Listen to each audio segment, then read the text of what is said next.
Hi guys, ನಮಸ್ಕಾರ ಎಲ್ಲರಿಗೂ. Welcome back to our YouTube channel. So ನಾವು ಆಲ್ರೆಡಿ 2 ಕ್ವೆಶನ್ಸ್ ನ ಮುಗಿಸಿದೀವಿ LP ಪ್ರಾಬ್ಲಮ್ ಮೇಲೆ. ಸೊ ಇವತ್ತು 3rd ಕ್ವೆಶನ್ ಸಾಲ್ವ್ ಮಾಡೋಣ.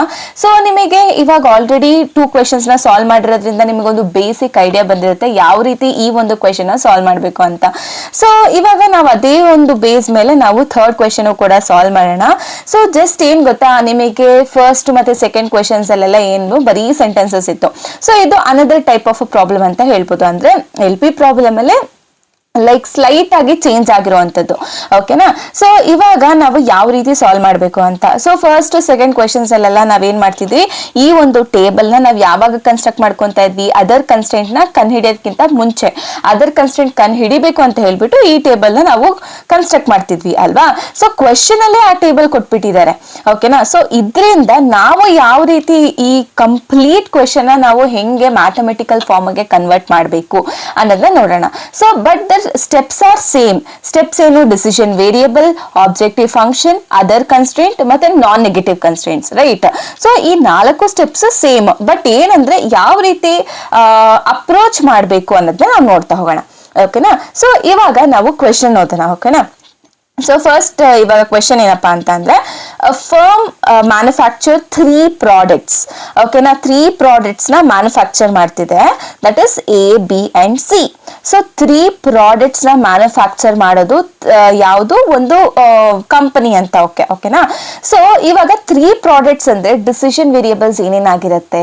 X1, X2, X3, right? So first ಅದನ್ನ ಬರ್ಕೊಳ್ಳಿ. ಸೊ ಫಸ್ಟಿಗೆ step 1 is equal to, that is nothing but decision variable. So ನೀವು ಅಲ್ಲಿ ಬರಿಬೇಕಾಗತ್ತೆ ಕಂಪ್ಲೀಟ್ ಆಗಿ ಸ್ಟೆಪ್ 1 ಇಸ್ ಡಿಸಿಷನ್ ವೇರಿಯಬಲ್ ಅಂತ.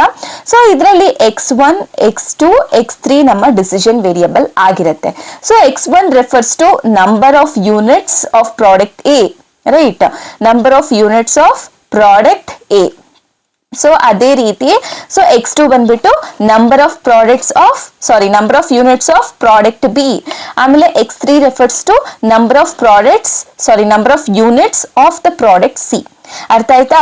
So there are 3 products A, B and C.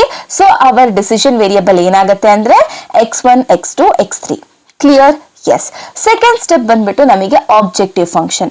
First of all ಈ ಒಂದು ಕ್ವೆಶನ್ ಮ್ಯಾಕ್ಸಿಮೈಸೇಷನ್ ಮಿನಿಮೈಸೇಷನ್ ಅಂತ ನೋಡಿ. ಮ್ಯಾಕ್ಸಿಮೈಸೇಷನ್ ಅಂದ್ರೆ ನಮಗೆ ಒಂದು ಕ್ಲೂ ಕೊಟ್ಟಿರ್ತಾರೆ, that is nothing but profit. If profit ಅನ್ನೋ ಒಂದು ವರ್ಡ್ ಇದ್ರೆ ಸೊ ದಟ್ ಪ್ರಾಬ್ಲಮ್ ಏನಾಗುತ್ತೆ ನಿಮ್ಗೆ ಮ್ಯಾಕ್ಸಿಮೈಸೇಷನ್ ಪ್ರಾಬ್ಲಮ್ ಅಂತ ಗೊತ್ತಾಗುತ್ತೆ. ಓಕೆ? ಸೊ ಇವಾಗ ನೆಕ್ಸ್ಟ್ ಸೆಂಟೆನ್ಸ್ ನೋಡಿದಾಗ the profits are ₹3, 2 and 4. So 3 refers to ₹3 profit ಬಂದ್ಬಿಟ್ಟು ಯಾವ ಒಂದು ಪ್ರಾಡಕ್ಟ್ ಗೆ? Product A. Product A refers to X1 decision variable ಅಲ್ವಾ? ಹಂಗೆ ₹2 belongs to product B, refers to decision variable. ಯಾವ decision variable? X2 decision variable. So ಈ ಒಂದು 3 profits ನ ಇಟ್ಕೊಂಡು ನಾವು ಆಬ್ಜೆಕ್ಟಿವ್ ಫಂಕ್ಷನ್ ನ ಬರಿಬೇಕು, ರೈಟ್? ಸೊ ನಮ್ಮ ಒಂದು ಆಬ್ಜೆಕ್ಟಿವ್ ಫಂಕ್ಷನ್ ಏನಾಗುತ್ತೆ? ಸೊ ಸ್ಟೆಪ್ 2 ಬಂದ್ಬಿಟ್ಟು objective function. So objective function ಅಲ್ವಾ? ಸೊ ಈ ಆಬ್ಜೆಕ್ಟಿವ್ ಫಂಕ್ಷನ್ ನಮ್ ಈ ಒಂದು problem maximization problem, minimization problem. ಇಲ್ಲಿವರೆಗೂ ನಾವು ಮಿನಿಮೈಸೇಷನ್ ಮಾಡಿಲ್ಲ. ಸೊ ಅಪ್ಕಮಿಂಗ್ ವಿಡಿಯೋಸ್ ಅಲ್ಲಿ ನಾವು ಮಿನಿಮೈಸೇಷನ್ ಪ್ರಾಬ್ಲಮ್ ಕೂಡ ಸಾಲ್ವ್ ಮಾಡೋಣ. ಓಕೆ? ಸೊ ಸದ್ಯಕ್ಕೆ Z max is equal to ಏನಾಗಿರುತ್ತೆ? ಸೊ ಪ್ರಾಫಿಟ್ಸ್ ಏನೇನಿದೆ? 3 to 4, ರೈಟ್? ಸೊ 3 ಬಂದ್ಬಿಟ್ಟು ಯಾವ decision variable? X1 decision variable. 2 ಬಂದ್ಬಿಟ್ಟು ಯಾವ ಒಂದು ಪ್ರಾಡಕ್ಟ್ ಗೆ? B ಅಲ್ವಾ? ಸೊ ಡಿಸಿಷನ್ ವೇರಿಯಬಲ್ ಬಂದ್ಬಿಟ್ಟು 2. ನೆಕ್ಸ್ಟ್ 4 ಅಲ್ವಾ? 4 ಯಾವ ಡಿಸಿಷನ್ ವೇರಿಯಬಲ್? X3. ಗೊತ್ತಾಯ್ತಲ್ವಾ ನಾನು ಯಾವ ರೀತಿ ಆಬ್ಜೆಕ್ಟಿವ್ ಫಂಕ್ಷನ್ ನ ಬರ್ಕೊಳ್ತಿದ್ದೀನಿ ಅಂತ? ಓಕೆ. ಸೊ ನೆಕ್ಸ್ಟ್ ಇವಾಗ ಸ್ಟೆಪ್ 3 ಬಂದ್ಬಿಟ್ಟು ನನಗೆ other constraints. So other constraint ಇವಾಗ ಪ್ರಾಫಿಟ್ ಬಿಟ್ಟು ಬೇರೆ ಕನ್ಸ್ಟೆಂಟ್ಸ್ ಗಳು ಏನಿದಾವೆ ಅದನ್ನ ನಾವು ನೋಡ್ಬೇಕು.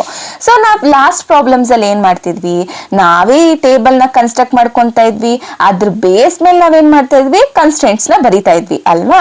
ಸೊ ಫಸ್ಟ್ ಗೆ ನಾವೇನ್ ಮಾಡೋಣ ಅಂದ್ರೆ, ಇನ್ನು ಈ ಟೇಬಲ್ ಸ್ವಲ್ಪ ಇನ್ಕಂಪ್ಲೀಟ್ ಇದೆ, ಜಸ್ಟ್ ಕಂಪ್ಲೀಟ್ ಮಾಡ್ಕೊಳ್ಳೋಣ. ಸೊ ನಮ್ ಟೇಬಲ್ ಅಲ್ಲಿ ಏನಿತ್ತು? ಮಷೀನ್ಸು ಪ್ರಾಡಕ್ಟ್ಸು ಅವೈಲಬಿಲಿಟಿ ಅಂತ ಇರ್ತಿತ್ತಲ್ವಾ. ಸೊ ಇಲ್ಲಿ ನಾವು ಬರ್ಕೊಳ್ಳೋಣ. ಫಸ್ಟ್ ಇದು ಹೆಂಗಿದೆ ಅದನ್ನ ಕಾಪಿ ಪೇಸ್ಟ್ ಮಾಡ್ಕೊಳ್ಳೋಣ. ಓಕೆನಾ. ಸೊ ಫಸ್ಟಿಗೆ ಕ್ವೆಶನ್ ಅಲ್ಲಿ ಏನಪ್ಪ ಕೊಟ್ಟಿದ್ದಾರೆ, ಸೊ ಮಷೀನ್ ಕೊಟ್ಟಿದ್ದಾರೆ. ಯಾವ ಟೈಪ್ ಮಷೀನ್ ಇದೆ, ನನಗೆ ಎಕ್ಸ್ ಮತ್ತೆ ವೈ ಅನ್ನೋ ಟೈಪ್ಸ್ ಮಷೀನ್ ಇದೆ. ಆಮೇಲೆ ನನಗೆ ಕ್ವೆಶನ್ ಅಲ್ಲಿ ಕೊಟ್ಟಿರುವಂತ ಪ್ರಾಡಕ್ಟ್ಸ್ ಯಾವ್ಯಾವಪ್ಪ ಅಂತ ಅಂದ್ರೆ ಎ ಮತ್ತೆ ಬಿ ಮತ್ತೆ ಸಿ. ಸೊ ಕ್ವೆಶನ್ ಅಲ್ಲಿ ಏನ್ ಕೊಟ್ಟಿದ್ದಾರೆ, ಇಲ್ಲಿ 4, ಇಲ್ಲಿ 3, ಇಲ್ಲಿ 5, ಆಮೇಲೆ ಇಲ್ಲಿ 2 ಮತ್ತೆ ಇಲ್ಲಿ 2 ಮತ್ತೆ ಇಲ್ಲಿ 4 ಇಷ್ಟು ಕ್ವೆಶನ್ ಅಲ್ಲಿ ಕೊಟ್ಟಿದ್ದಾರೆ. ಓಕೆ. ಸೊ ಇವಾಗ ಮುಂದಕ್ಕೆ ಓದೋಣ. So machine X and Y, ಹೌದು ನನಗೆ 2 ಮೆಷಿನ್ ಇದೆ X and Y, having 2000 and 2500 machine minutes. ಅಂದ್ರೆ ಅವೈಲಬಲ್ ಟೈಮ್ ಅಂತ. ಓಕೆನಾ. ಅವೈಲಬಿಲಿಟಿ ಬಂದ್ಬಿಟ್ಟು ನಮಗೆ ಏನಾಗಿರುತ್ತೆ ಅಂತ ಅಂದ್ರೆ ಮಷೀನ್ ಎಕ್ಸ್ಗೆ ಅವೈಲಬಿಲಿಟಿ ಬಂದ್ಬಿಟ್ಟು ನನಗೆ 2000 ಆಗಿರುತ್ತೆ, 2000 ಮಿನಿಟ್ಸ್. ಓಕೆನಾ. ಮಷೀನ್ ವೈಗೆ ನನಗೆ ಅವೈಲಬಿಲಿಟಿ ಟೈಮ್ ಬಂದ್ಬಿಟ್ಟು ನನಗೆ 2500 ಕೊಟ್ಟಿದ್ದಾರೆ.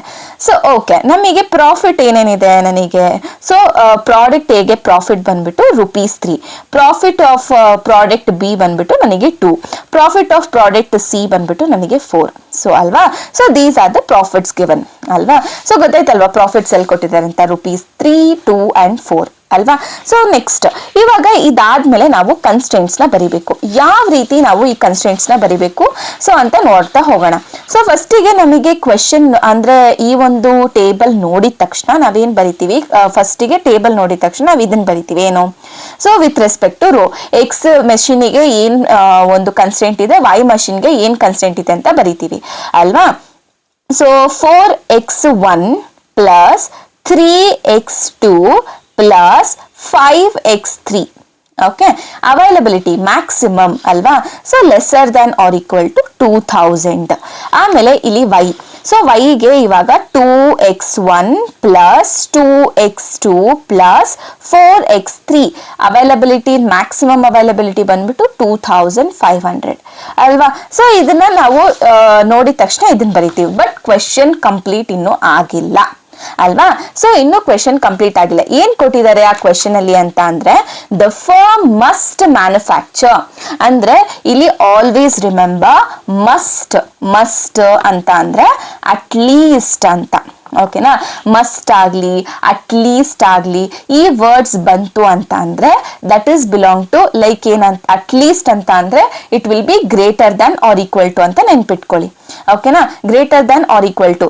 ಇವಾಗ ನಾವು ಇಲ್ಲಿ ಮಷೀನ್ ಎಕ್ಸ್ ಅಂಡ್ ವೈ ಇವಾಗ ನೀವು ಅಬ್ಸರ್ವ್ ಮಾಡಿದಿರಲ್ವಾ ಏನಂದ್ರೆ ಹ್ಯಾವಿಂಗ್ 2500 ಅಂದ್ರೆ ಇದಕ್ಕಿಂತ ಎಕ್ಸೀಡ್ ಆಗುವಂತಿಲ್ಲ. ಸೊ ಅಂದ್ರೆ ಮ್ಯಾಕ್ಸಿಮಮ್ ಇದಾಗಿರುತ್ತೆ. ಸೊ ಮಸ್ಟ್ ಅಂದ್ರೆ ಅಟ್ಲೀಸ್ಟ್ ಅಂದ್ರೆ ಅದಕ್ಕಿಂತ ಜಾಸ್ತಿ ಅಂತ. ಏನಕ್ಕೆ ಜಾಸ್ತಿ ಅಂತ ನೋಡೋಣ. A firm must manufacture 100 A's, 200 B's, 50 C's type. Okay. So ಇವಾಗ ಆ ಫರ್ಮ್ ಏನ್ ಮಾಡ್ಬೇಕು, 100 A's ನ ಮ್ಯಾನುಫ್ಯಾಕ್ಚರ್ ಮಾಡ್ಬೇಕು. ಮತ್ತೆ ಮಸ್ಟ್ ಕೊಟ್ಟಿದ್ದಾರೆ, that will be at least. ಹೆಂಗ್ ಬರ್ಕೊಳ್ತೀರಾ, A refers to the product A ಅಲ್ವಾ. ನಮ್ಮ ಒಂದು ಕ್ವೆಶನ್ ಅಲ್ಲಿ ಪ್ರಾಡಕ್ಟ್ ಎಗೆ ಯಾವ ಡಿಸಿಷನ್ ವೇರಿಯಬಲ್ ತಗೊಳ್ತಾ ಇದ್ದೀವಿ, x1 ಅಲ್ವಾ. ಸೊ x1 ಸೊ ಏನ್ ಕೊಟ್ಟಿದ್ದಾರೆ, ಮಸ್ಟ್ ಅಂದ್ರೆ ಅಟ್ಲೀಸ್ಟ್ ಅಂದ್ರೆ greater than or equal to, right. So greater than or equal to ಎಷ್ಟು A's ನ ಅವ್ರು ಮಾಡ್ಬೋದು, ಅಟ್ಲೀಸ್ಟ್ ಮಿನಿಮಮ್ ಅಂದ್ರೂ ಅವರು 100 A's ನ ಪ್ರೊಡ್ಯೂಸ್ ಮಾಡಲೇಬೇಕು. ಅಂದ್ರೆ ಮಿನಿಮಮ್ ಅಂದ್ರು ಪ್ರಾಡಕ್ಟ್ ಏನ ಅವರು 100s ಆದ್ರೂ ಪ್ರೊಡ್ಯೂಸ್ ಮಾಡಲೇಬೇಕು. ಓಕೆ. ಸೊ ಇವಾಗ ನೆಕ್ಸ್ಟ್ ಏನ್ ಕೊಟ್ಟಿದ್ದಾರೆ ಅದೇ ರೀತಿ B refers to x2 decision variable. ಯಾವ್ದದು, product B. So greater than or equal to product B ಎಷ್ಟು ಮ್ಯಾನುಫ್ಯಾಕ್ಚರ್ ಆಗಬೇಕು, ಅಟ್ಲೀಸ್ಟ್ ಏನಿಲ್ಲ ಅಂತ ಅಂದ್ರು 200 ಪ್ರಾಡಕ್ಟ್ ಬೀಸ್ ನ ಮ್ಯಾನುಫ್ಯಾಕ್ಚರ್ ಮಾಡಬೇಕು. ಓಕೆ. ಅದೇ ರೀತಿ ಸಿಗೆ, so C refers to which decision variable, x3. So greater than or equal to 50 ಅಂತಂದ್ರೆ ಅಟ್ಲೀಸ್ಟ್ ಪ್ರಾಡಕ್ಟ್ ಸಿ ನ ನಾವು 50 ಪ್ರಾಡಕ್ಟ್ಸ್ ಆದ್ರೂ ಪ್ರೊಡ್ಯೂಸ್ ಮಾಡಬೇಕು. ಓಕೆ. ಇಲ್ಲಿಗೆ ಕ್ವೆಶನ್ ಮುಗೀತಾ, ನೋ. ಇನ್ನು ಒಂದ್ ಸೆಂಟೆನ್ಸ್ ಇದೆ ಏನು, but not more than 150 A's. ನಿಮಗೆ ಇವಾಗ ಕ್ವೆಶನ್ ಬರುತ್ತೆ ಏನು, ನಾನು ಆಲ್ರೆಡಿ ಎಗೆ ಕಂಡೀಷನ್ ನ ಬರ್ಕೊಂಡಿದೀವಿ. ಸೊ ಇದು ಮತ್ತೆ ಏನಕ್ಕೆ ಇದನ್ನ ಕೊಟ್ಟಿದ್ದಾರೆ, so but not more than 150 A's. Okay. ಅವ್ರು ಕೊಟ್ಟಿರೋ ಪ್ರಕಾರ ಏನಪ್ಪಾ ಅಂತ ಅಂದ್ರೆ 150 A's ಗಿನ್ನ ಅವರು ಜಾಸ್ತಿ ಪ್ರೊಡ್ಯೂಸ್ ಮಾಡಂಗಿಲ್ಲ ಪ್ರಾಡಕ್ಟ್ ಏನ ಅಂತ ಕೊಟ್ಟಿದ್ದಾರೆ. ಸೊ ಅದನ್ನ ಒಂದು ಕಂಡೀಷನ್ ನ ಬರ್ಕೊಳ್ಳಿ. ಏನು x1, a refers to x1, right. So ಇವಾಗ ನಾಟ್ ಮೋರ್ ದೆನ್ ಅಂದ್ರೆ ಸೊ ಮ್ಯಾಕ್ಸಿಮಮ್ 150 ಅಂತ, ಮ್ಯಾಕ್ಸಿಮಮ್ 150 ಅಂದ್ರೆ ಅವರು ಏನಿಲ್ಲ ಅಂದ್ರೂ equal to lesser than or equal to 150 ನ ಅವರು ಪ್ರೊಡ್ಯೂಸ್ ಮಾಡ್ಬೋದು. ಸೊ ಇಲ್ಲಿ x2 2 ಈಕ್ವೇಶನ್ ಇರೋದ್ರಿಂದ ಇವೆರಡನ್ನೂ ಸೇರಿಸಿ ನಾನು ಏನ್ ಮಾಡ್ತೀನಿ, ಒಂದು ಈಕ್ವೇಶನ್ ಆಗಿ ಬರ್ಕೊಳ್ತೀನಿ. ಅವಾಗ ಏನಾಗುತ್ತೆ x1. ಸೊ ಫಸ್ಟ್ ಈ ಈಕ್ವೇಶನ್ ಅಂದ್ರೆ ಫಸ್ಟ್ ಇದನ್ನ ಬರ್ಕೊಳ್ಳಿ, ಅಂದ್ರೆ ಲೆಸ್ ಯಾವ್ದಿದ್ರಲ್ಲಿ ಇವಾಗ x1 greater than or equal to 100 ಆದ್ರೂ ಪ್ರೊಡ್ಯೂಸ್ ಮಾಡಲೇಬೇಕು. Lesser than or equal to 150 ಕಿನ್ನ ಎಕ್ಸೀಡ್ ಆಗಂಗಿಲ್ಲ. ಅಂದ್ರೆ ಲೈಕ್ ಇವಾಗ ಹೆಂಗೆ ಅಂದ್ರೆ 100, 101, 102, 103 ಟಿಲ್ 150 ಅಂದ್ರೆ ಹಂಡ್ರೆಡ್ಸ್ ಇಂದ ಇದ್ದು 150 ವರೆಗೂ ಎ ಪ್ರಾಡಕ್ಟ್ಸ್ ನ ಅವರು ಪ್ರೊಡ್ಯೂಸ್ ಮಾಡಬಹುದು. ಅರ್ಥ ಆಯ್ತಲ್ಲ. So this is how we write the constant. Okay, so ಇದು ಅರ್ಥ ಆಯ್ತಲ್ವಾ ಯಾವ ರೀತಿ ನಾವು ಕನ್ಸ್ಟೆಂಟ್ಸ್ ನ ಬರೆದ್ರಿ ಅಂತ. ಸೊ ಜಸ್ಟ್ ನಿಮ್ಗೆ ಇಲ್ಲೊಂದು ಚೂರ್ ಕನ್ಫ್ಯೂಸ್ ಆಗುತ್ತೆ. ಓಕೆನಾ. ಸೊ ಇವಾಗ ಮಸ್ಟ್ ಅಟ್ ಲೀಸ್ಟ್ ಅಂತ ಅಂದ್ರೆ ಸೊ ನಾವು greater than or equal to ಅಂತ ತಗೊಳ್ಬೇಕು. ಓಕೆನಾ. ಇವಾಗ ನಾವು 2 ಈಕ್ವೇಶನ್ಸ್ ನ ಯಾಕೆ ಬರಿಬೇಕು, ಸೊ ಅದರಿಂದ ಅವೆರಡನ್ನು ಸೇರಿಸಿ ನಾನು ಈ ತರ ಈಕ್ವೇಶನ್ ನ ಕನ್ವರ್ಟ್ ಮಾಡಿದ್ವಿ. ಸೊ ಯಾವ್ದು ಇದ್ರಲ್ಲಿ ಲೆಸ್ 100 ಅಲ್ವಾ. ಸೊ ಅದಕ್ಕೆ ನಾನು ಏನ್ ಮಾಡ್ತೀನಿ, ಇಲ್ಲಿ greater than or equal to x1 is should be greater than or equal to 100, lesser than or equal to 150. Clear. ಓಕೆನಾ. ಸೊ ಇದೇ ಲೆಸ್ ದನ್ ಸಿಂಬಲ್ ಈ ಕಡೆ ಬಂದ್ರೆ ಅದು ಗ್ರೇಟರ್ ದನ್ ಆಗುತ್ತೆ x1 ಗೆ. ಓಕೆನಾ. ಅದೇ ಲೆಸ್ ದನ್ ಸಿಂಬಲ್ x1 ಆದ್ಮೇಲೆ ಬಂದ್ರೆ ಅದು ಲೆಸ್ದರ್ ದನ್ ಆರ್ ಈಕ್ವಲ್ ಟು ಅಂತಾನೆ ಹೇಳ್ತೀವಿ. ಅರ್ಥ ಆಯ್ತಲ್ಲ. ಇಷ್ಟು ಕ್ಲಿಯರಾ.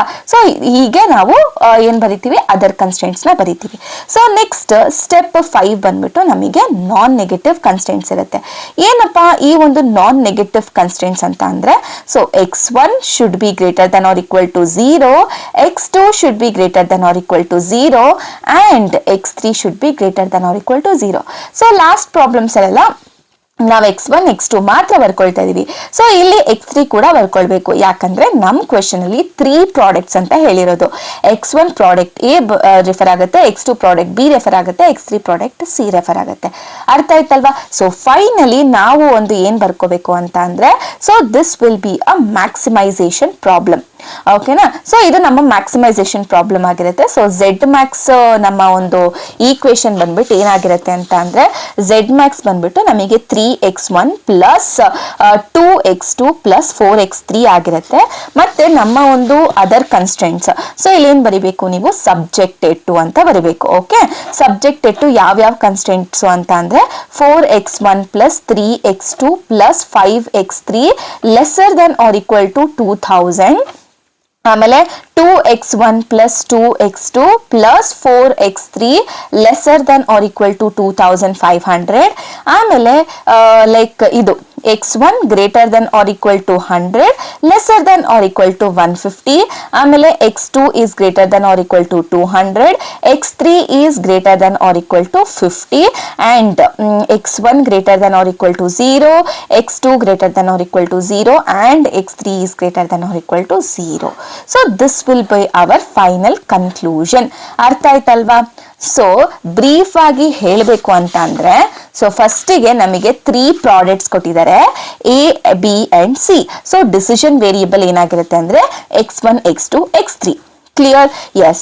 ಆಬ್ಜೆಕ್ಟಿವ್ ಫಂಕ್ಷನ್ ಬಂದ್ಬಿಟ್ಟು ನಿಮಗೆ ಪ್ರಾಫಿಟ್ ಪಕ್ಕದಲ್ಲಿ ಎಷ್ಟು ವ್ಯಾಲ್ಯೂಸ್ಗಳಿರುತ್ತೆ. ಇವಾಗ 3 2 4 ಇದೆ. So 3x1 2x2 and 4x3 right. So ಅದನ್ನ ಬರ್ಕೊಳ್ತೀರಾ. ಆಮೇಲೆ ಅದರ್ ಕನ್ಸ್ಟೆಂಟ್ ಕ್ವೆಶನ್ ಅಲ್ಲಿ ಆಲ್ರೆಡಿ ನಮಗೆ ಟೇಬಲ್ ನ ಕೊಟ್ಟಿದ್ದಾರೆ, ಬಟ್ ಇಟ್ ಇಸ್ ಇನ್ಕಂಪ್ಲೀಟ್ ಅಂತಾನೆ ಹೇಳ್ಬೋದು. ಸೊ ಅದಕ್ಕೆ ಫಸ್ಟ್ ನಾವು ಆ ಒಂದು ಟೇಬಲ್ ನ ನಾವು ಕಾಪಿ ಪೇಸ್ಟ್ ಮಾಡ್ಕೊಳ್ತಾ ಇದೀವಿ. ಅದಾದ್ಮೇಲೆ ನೆಕ್ಸ್ಟ್ ಕ್ವೆಶನ್ ಓದ್ಬೇಕಾಗುತ್ತೆ. ಸೊ ಮ್ಯಾಕ್ಸಿಮಮ್ ನಮಗೆ 2000 ಅಷ್ಟೇ, 2000 ಮಿನಿಟ್ಸ್. ಆಮೇಲೆ ವೈಗೆ 2500 ಮಿನಿಟ್ಸ್ ಆಗಿರುತ್ತೆ. ಸೊ ಅದನ್ನ ನಾನು ಅವೈಲಬಿಲಿಟಿಯಲ್ಲಿ ಬರ್ಕೊಳ್ತೀನಿ. ಅದಾದ್ಮೇಲೆ ಪ್ರಾಫಿಟ್ ನಮಗೆ 3 2 4 ಆಲ್ರೆಡಿ ಕೊಟ್ಟಿದ್ದಾರೆ. ಕ್ಲಿಯರ್. ಎಸ್. ನೆಕ್ಸ್ಟ್ ಇವಾಗ ಅದರ್ ಕನ್ಸ್ಟೆಂಟ್ಸ್ ಬರೋಣ. ಸೊ ಅಲ್ಲಿಗೆ ಕ್ವೆಶನ್ ಮುಗೀತಾ? ಇಲ್ಲ. ಸೊ ಏನೋ ನಾವು ಇಲ್ಲಿ ಟೇಬಲ್ ನ ನೋಡ್ಕೊಂಡು ನಮಗೆ ಆಲ್ರೆಡಿ ಕನ್ಸ್ಟೆಂಟ್ಸ್ ಹೆಂಗ್ ಬರೋದು ಅಂತ ಗೊತ್ತು, ಟೇಬಲ್ ನ ನೋಡ್ಕೊಂಡು ನೀವು ಕಾಪಿ ಪೇಸ್ಟ್ ಮಾಡ್ಕೊಳ್ತೀರಾ ಈ ತರ ಅಂತ. ಓಕೆನಾ. ಸೊ ನೆಕ್ಸ್ಟ್ ಕ್ವೆಶನ್ ಅಲ್ಲಿಗೆ ಮುಗ್ದಿರ್ಲಿಲ್ಲ. ಸೊ ಏನಂತ ಅಂದ್ರೆ a firm must always refers to greater than or equal to. ಓಕೆನಾ. ಸೊ ಇಲ್ಲಿ 100 days ಅಂದ್ರೆ, ಸೊ ಇವಾಗ ಅಟ್ಲೀಸ್ಟ್ 100 days ಆದ್ರೂ ಅವರು ಮ್ಯಾನುಫ್ಯಾಕ್ಚರ್ ಮಾಡಬೇಕು. ಆಮೇಲೆ ಅಟ್ಲೀಸ್ಟ್ ಅವರು 200 ಬೀಸ್ ಆದ್ರೂ ಮ್ಯಾನುಫ್ಯಾಕ್ಚರ್ ಮಾಡಬೇಕು, 550 ಸೀಸ್ ಆದ್ರೂ ಮ್ಯಾನುಫ್ಯಾಕ್ಚರ್ ಮಾಡಬೇಕು. ಸೊ ಎಲ್ಲ ಅಷ್ಟನ್ನ ಮ್ಯಾನುಫ್ಯಾಕ್ಚರ್ ಮಾಡಬೇಕು ಅಂತ ನಾನು ಬರ್ದಿದ್ದೀನಿ. ಸೊ ಮಸ್ಟ್ ಇರೋದ್ರಿಂದ greater than or equal to ಅಂತ ಹಾಕೊಂಡಿದ್ದೀನಿ, greater than or equal to ಅಂತ ಹಾಕೊಂಡಿದ್ದೀನಿ. ಲಾಸ್ಟ್ ಸೆಂಟೆನ್ಸ್ ಅಲ್ಲಿ ಅವ್ರಿಗೆ ಏನ್ ಕೊಟ್ಟಿದ್ದಾರೆ ಅಂದ್ರೆ but not more than 150 as ಅಂತ ಕೊಟ್ಟಿದ್ದಾರೆ. ಅಂದ್ರೆ 100 ಮೇಲ್ಗಡೆ ಏನ್ ಗೊತ್ತಾ, ಇವಾಗ ಅಟ್ಲೀಸ್ಟ್ ಆ ಕಂಪನಿ 100 ಪ್ರಾಡಕ್ಟ್ಸ್ ನ ಅವರು ಮ್ಯಾನುಫ್ಯಾಕ್ಚರ್ ಮಾಡಬೇಕು, ಏರ್ ಪ್ರಾಡಕ್ಟ್ ನ. ಆಮೇಲೆ ಅವರು 150 ಕಿನ್ನ ಜಾಸ್ತಿ ಮಾಡುವಂತಿಲ್ಲ. ಅಂದ್ರೆ ಇಲ್ಲಿ ಕೊಟ್ಟಿದ್ದಾರೆ ಅವರು ನಾಟ್ ಮೋರ್ ದೆನ್ ಅಂತ, ಅದ್ರಿಂದ ನಾನು ನಾಟ್ ಮೋರ್ ದೆನ್ ಅಂದ್ರೆ ಮ್ಯಾಕ್ಸಿಮಮ್ 150 ಇರಬೇಕು. So I have written lesser than or equal to 150. Clear ಅಲ್ವಾ? ಸೊ ಇದೇನಾದ್ರೂ ನಿಮಗೆ ಅರ್ಥ ಆಗಿಲ್ಲ ಅಂದ್ರೆ ಕಮೆಂಟ್ ಬಾಕ್ಸ್ ಅಲ್ಲಿ ಕಮೆಂಟ್ ಮಾಡಿ, ಓಕೆನಾ? ಸೊ ನಾನು ನಿಮಗೆ ನೆಕ್ಸ್ಟ್ ಅಪ್ಕಮಿಂಗ್ ವಿಡಿಯೋಸ್ ಅಲ್ಲಿ ನಿಮಗೆ ಅದನ್ನ ಎಕ್ಸ್ಪ್ಲನೇಷನ್ ಕೊಡ್ತೀನಿ, ಓಕೆನಾ? ಇನ್ ಕೇಸ್ ನಿಮಗೆ ಇದು ಅರ್ಥ ಆಗಿಲ್ಲ ಅಂದ್ರೆ. ಓಕೆ, ಸೊ ಇಲ್ಲಿ ಆಲ್ರೆಡಿ 2 ಈಕ್ವೇಶನ್ಸ್ ಇರೋದ್ರಿಂದ ನಾನು ಏನ್ ಮಾಡಿದೀನಿ ಅಂತಂದ್ರೆ ಅದನ್ನ ಜಸ್ಟ್ ನಾನು ಏನ್ ಮಾಡಿದೀನಿ, 2 ಸೇರಿಸಿ ಒಂದು ಇಕ್ವೇಶನ್ ಬರ್ಕೊಂಡಿದ್ದೀನಿ. ಕ್ಲಿಯರ್? ಎಸ್. ಆಮೇಲೆ ನೆಕ್ಸ್ಟ್ ನಾನ್ ನೆಗೆಟಿವ್ ಕನ್ಸ್ಟೆಂಟ್, ನಮಗೆ 3 ಡಿಸಿಷನ್ ವೇರಿಯಬಲ್ ಇದೆ, ಅದಕ್ಕೋಸ್ಕರ ನಾನು ಏನ್ ಮಾಡಿದ್ದೀನಿ, lesser than greater than or equal to, greater than or equal to, greater than or equal to ಅಂತ ಬರ್ದಿದ್ದೀನಿ. ನೆಕ್ಸ್ಟ್ ನಮಗೆ ಕನ್ಕ್ಲೂಷನ್ ಬರಿಬೇಕಾಗತ್ತೆ. ಕ್ಲಿಯರ್? ಎಸ್. ಸೊ ಇದಾಗಿತ್ತು 3rd ಕ್ವೆಶನ್. ಸೊ ಸ್ವಲ್ಪ ಕನ್ಫ್ಯೂಸಿಂಗ್ ಆಗಿರ್ಬೋದು, ಬಟ್ ಏನಾದರೂ ನಿಮ್ಗೆ ಅರ್ಥ ಆಗಿಲ್ಲ ಅಂದರೆ ಕಮೆಂಟ್ ಬಾಕ್ಸಲ್ಲಿ ಕಮೆಂಟ್ ಮಾಡಿ, ನಾನು ಅಲ್ಲೇ ರಿಪ್ಲೈ ಮಾಡ್ತೀನಿ. Okay, so thank you so much guys.